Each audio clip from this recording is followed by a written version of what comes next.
How are y'all this morning? There we go. Okay.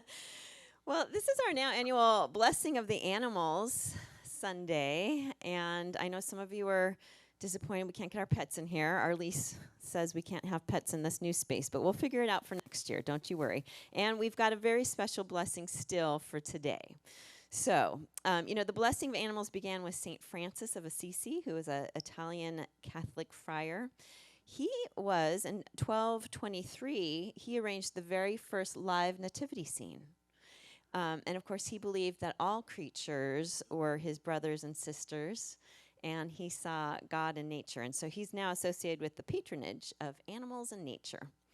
And many churches now hold animal blessings or some kind of celebration around his feast day, which is October 4th.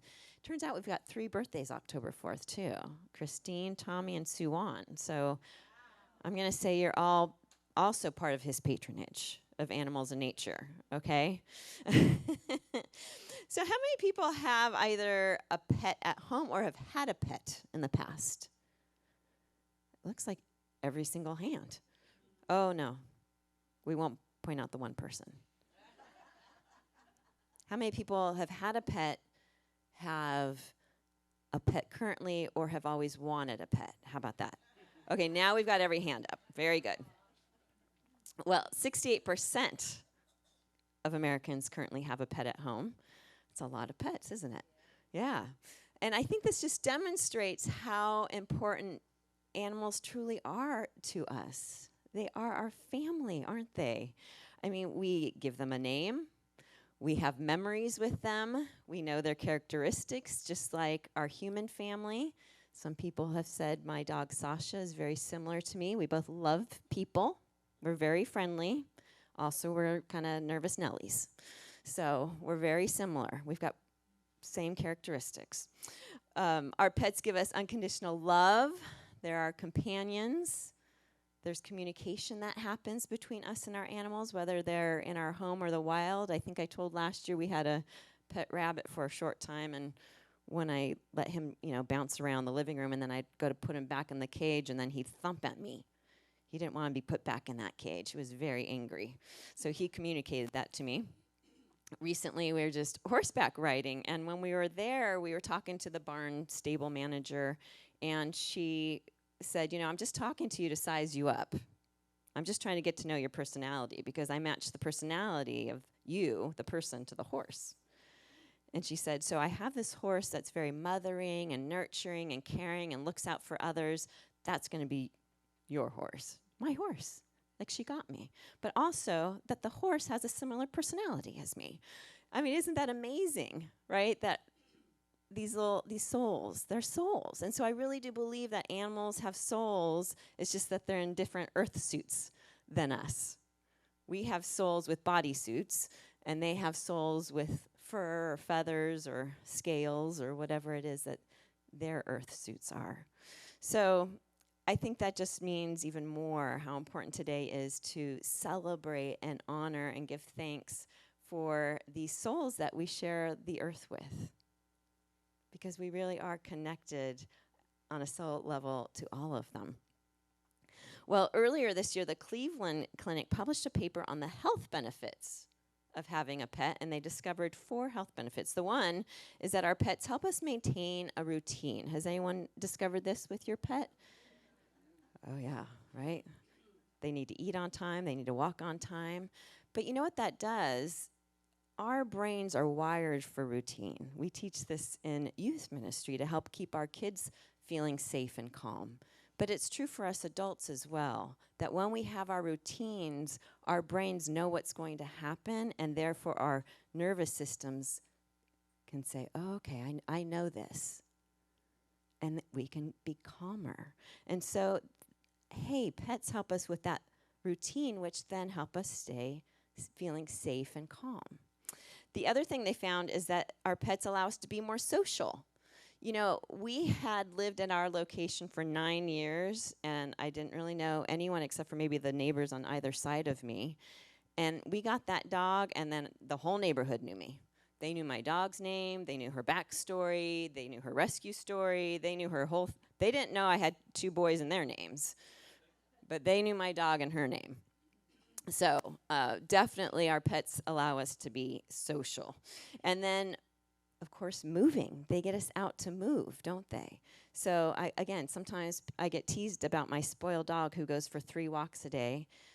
She's down from 4. She should have 4. I think actually even in the beginning we may have given her 5 walks a day. But you know what? It really, in the last however many years now, 9, 10 years that we've had her, it's helped, since I've mostly worked from home, give me breaks throughout the day. So I can get out and get some sunshine and fresh air. And I know I've shared many times that when I was going through my own health challenges, it was because of my dog that I got out and just the cul-de-sac across the street from our house, just that 5-minute walk with her really helped in my healing process as far as, feeling like I couldn't walk or I was in too much pain to walk, but I had to get her out. I had to get Sasha out for her walk. And so she really helped force me into that, but helped me heal.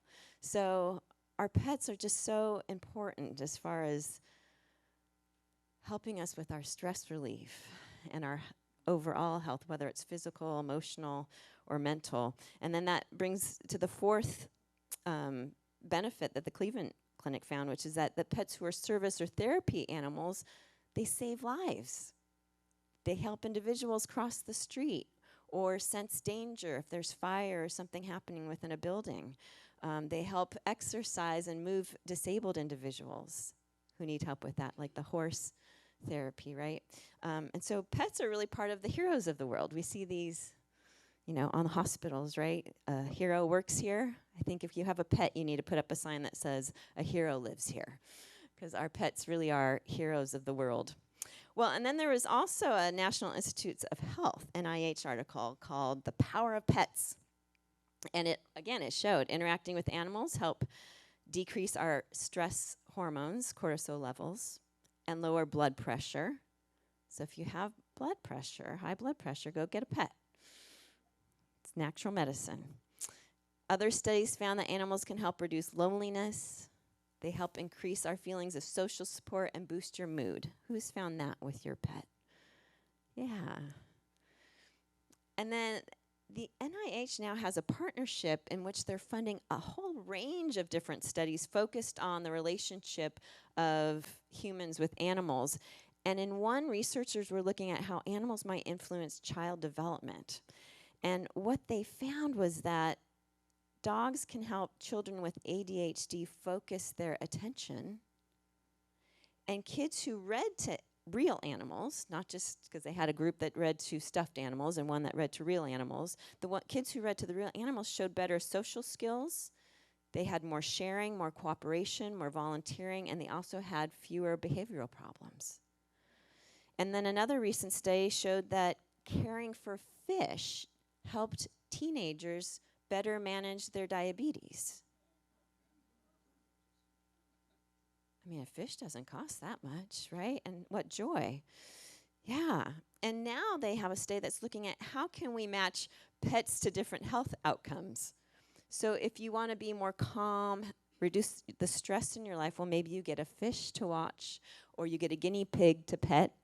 Or if you want more movement, more activity, maybe you get a dog, maybe a larger dog, to help get you out and walking. So they're really looking at how do we match pets to the health outcome that we're looking for. That's how helpful our pets are. So then I went from science to the Bible, because we're here at church, right? And there is an example of a pet owner. It's in Samuel, in Nathan's parable. It's about a poor man, and it says he had nothing except one little ewe lamb, which he bought. He raised it, and it grew up with him and his children. It shared his meager fare, drank from his cup, and even slept in his arms. It was like a daughter to him.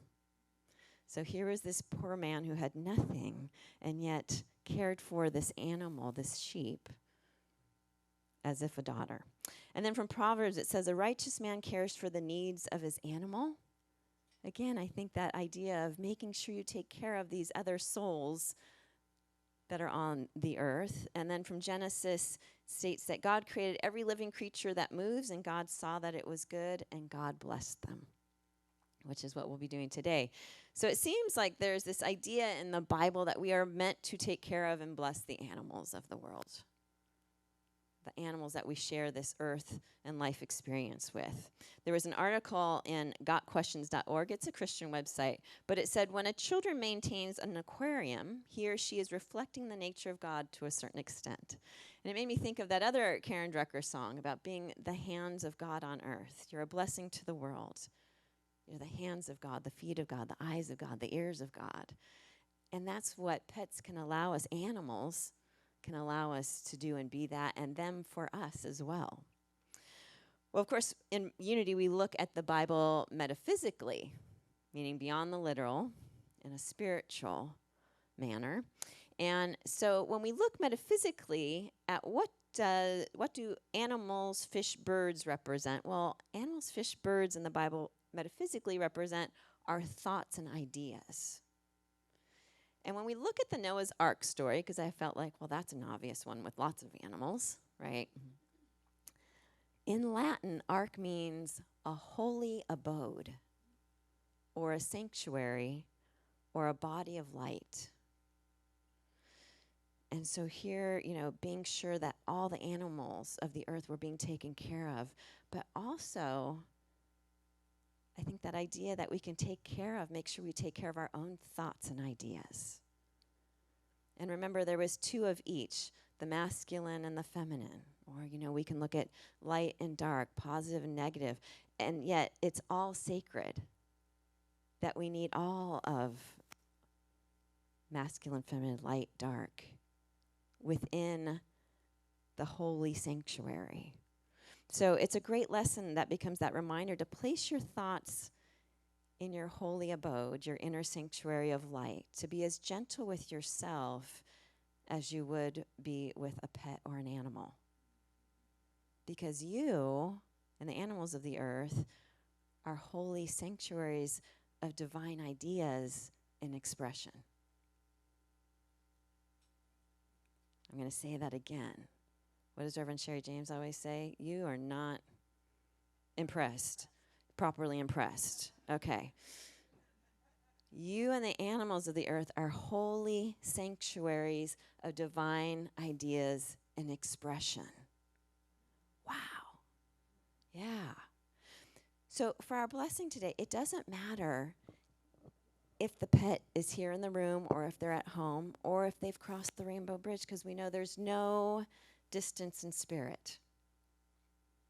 We know that wherever they are, whether they're in a physical form or not, that they feel our energy and our prayers no matter where they are. In our Unity, our co-founders, Charles and Myrtle Fillmore, they taught that you don't have to be in the same room or building or even state to receive prayer and blessings. In fact, they really shifted the thought. That's part of the new thought movement, that you didn't have to sit one-on-one in the same room with someone to receive a prayer blessing, that other person could be anywhere to receive it. And so it starts with that inner prayer, knowing that you're not praying to something or someone outside of yourself, but that it is all within you. That allness of life is within you. And it's from that point within that you then connect with all the other beings, human and animal. And we send our intentional prayer out to them as we know our oneness with one another and with all, whether in a body or not. Again, no distance in spirit.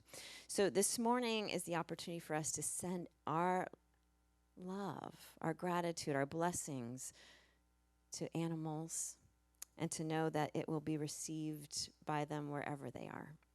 So our ceremony today, let me just tell you what we're going to do. I'm going to start with a heart-centered meditation to bless our pets and the animals of the world.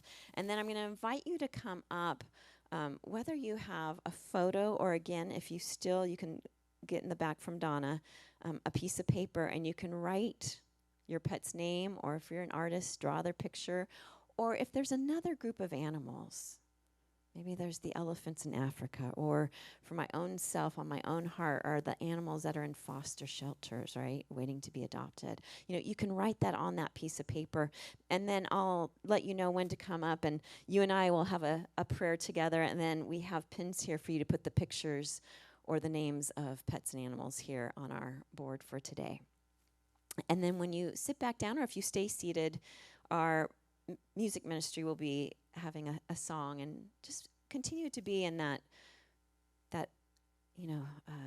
that flow of just blessing and prayerful energy, and you can sing with them, okay? So I think we'll begin. If we'll want to have some music first to lead us into our meditation. Maybe just a little bit of instrumental to start, yeah.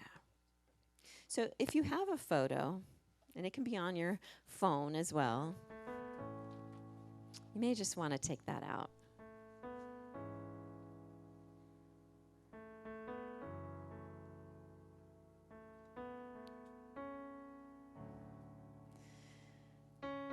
So you can either look at the picture or whatever it is that you've written on your paper. But what I really want you to do is turn within to your heart space, and really, again, moving back into our heart space, filling it with just gratitude and love, that as you begin to bring your pet, again, whether it's a pet you currently have or one that you've had in the past in your home, whatever pet or pets that you've had or have, bringing those into your heart space and just feeling your heart just shower them with love. Just feel that energy of love overflowing from your heart to your pet before you.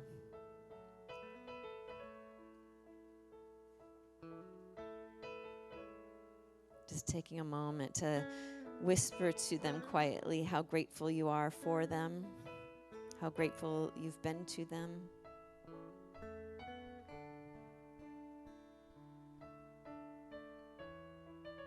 Feeling that heart gratitude just growing to 10 feet around you as you bring that pet and pets into your heart. As you continue to pour love and gratitude onto them.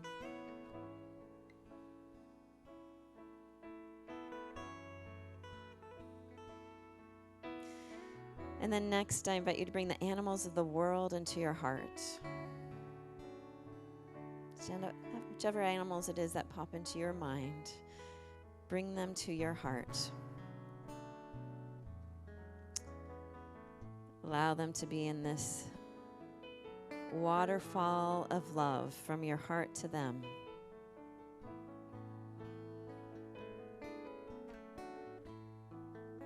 Wrapping the animals of the world in your gratitude. Feeling your love and gratitude now 20 feet around you. As your love and gratitude grows. And lastly, we can bring the animals, again, who are waiting to be adopted or who are waiting for their freedom from any undesirable situation. We bring them into our hearts. And we shower them with love. We shower them with comfort. We say, we see you, soul.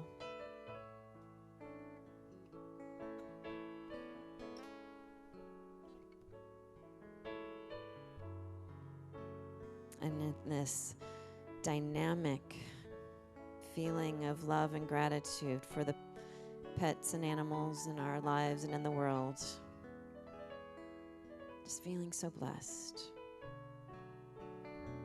And so we'll start to sing, and when it's right for you, go ahead and come up, and you and I can bless your pet or pets and place them on our board for prayer. So we'll start with one round of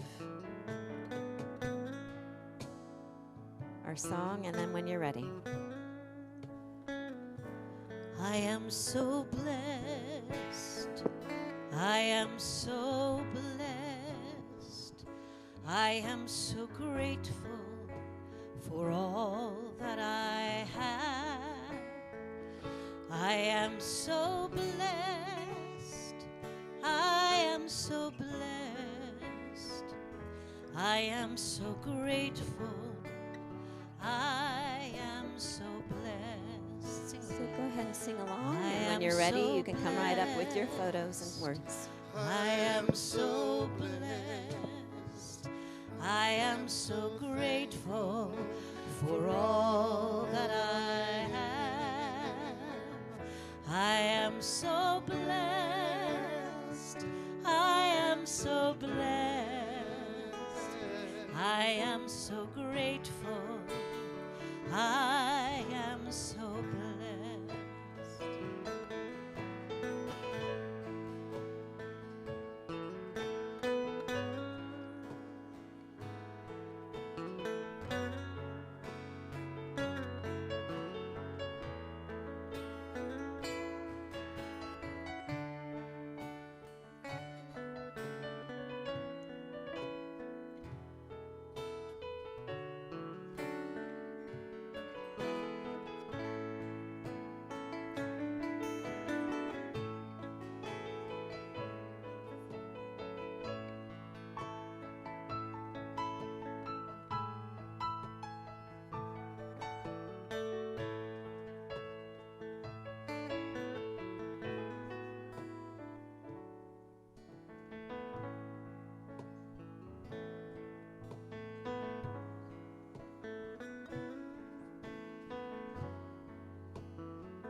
I am so blessed.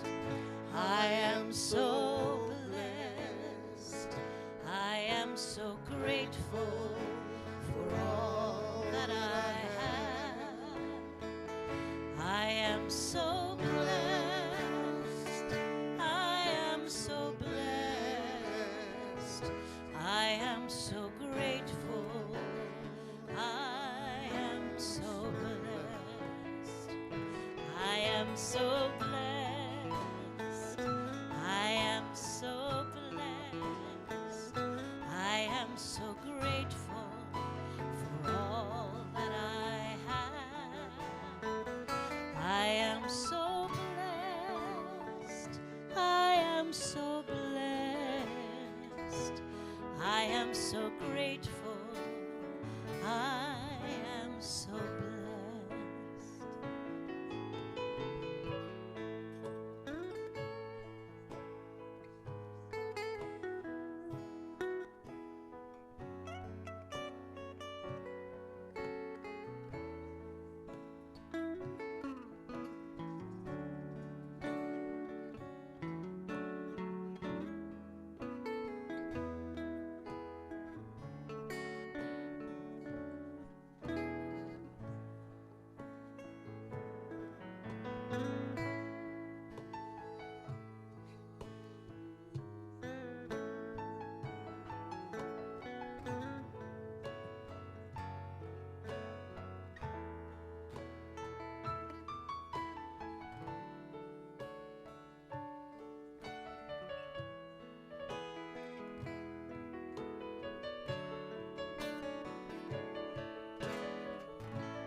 I am so blessed.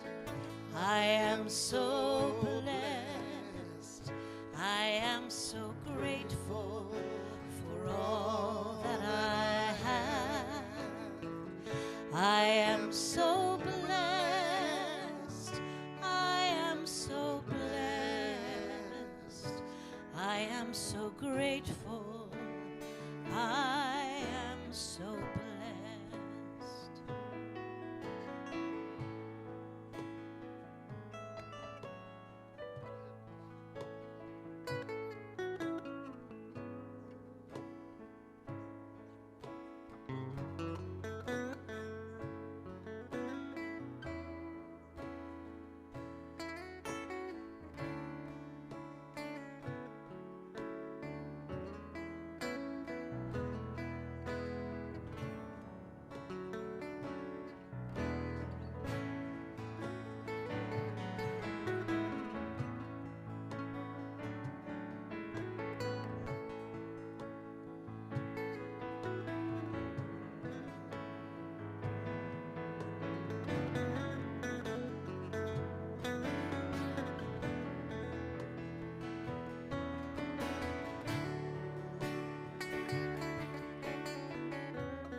I am so blessed. I am so blessed. I am so grateful for all that I have. I am so blessed. I am so blessed. I am so grateful. I am so blessed.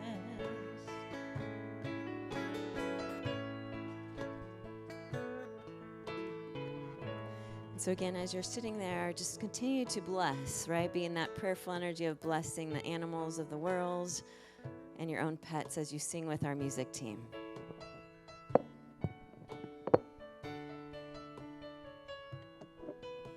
And you may also want to, whether you can see the names or not, you can start bringing in these animals into your hearts and prayer intention as well.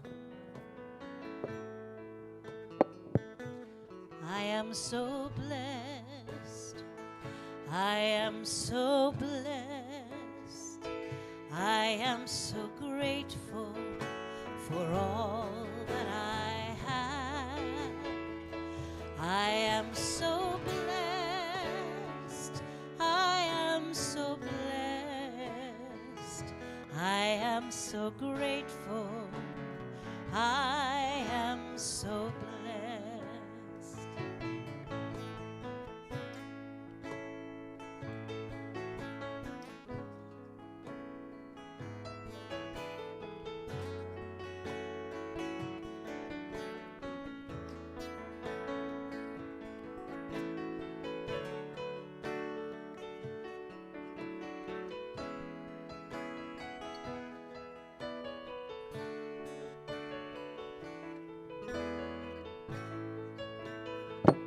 I am so blessed. I am so blessed. I am so grateful for all that I have. I am so blessed. I am so blessed. I am so grateful. I am so blessed.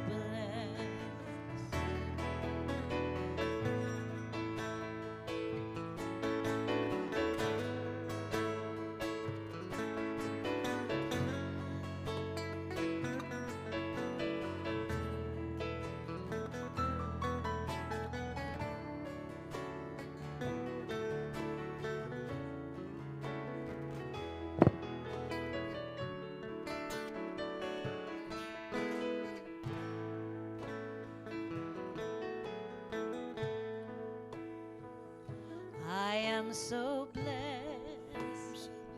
I am so blessed.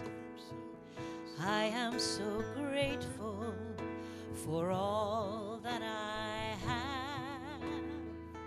I am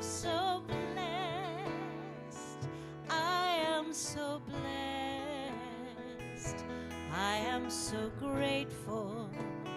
I am so blessed.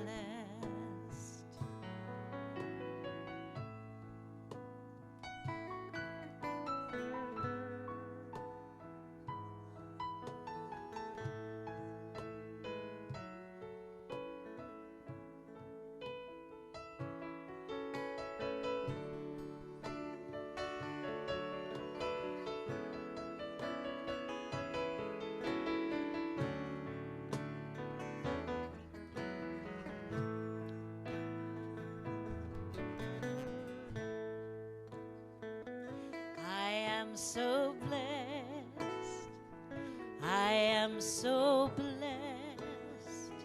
I am so grateful for all that I have. I am so blessed. I am so blessed. I am so grateful. I am so blessed.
And if there's anyone else, we'll do last call.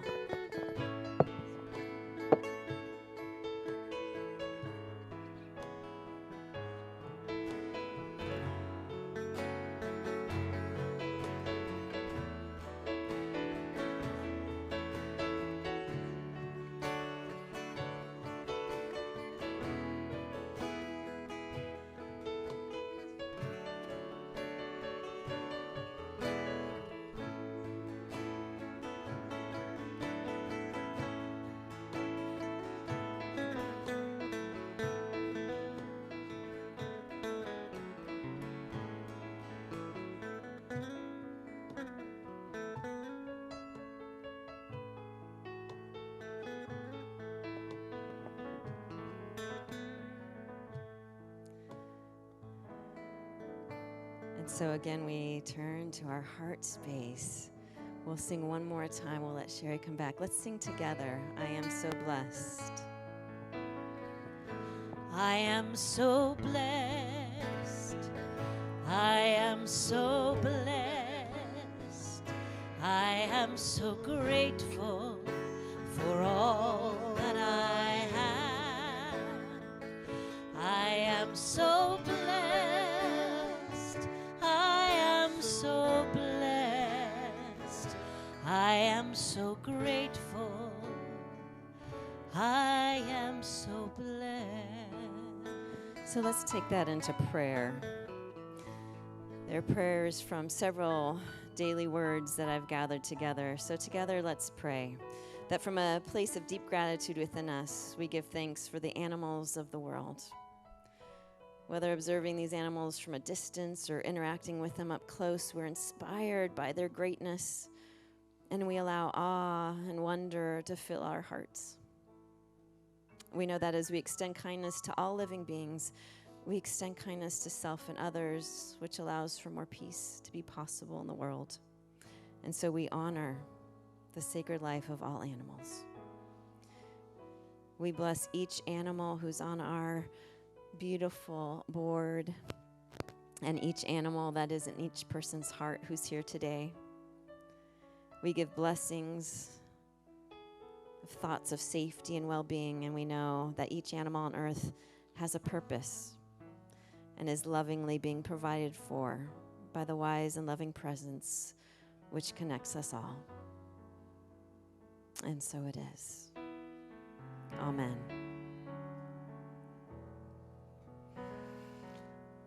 So let's just take a breath.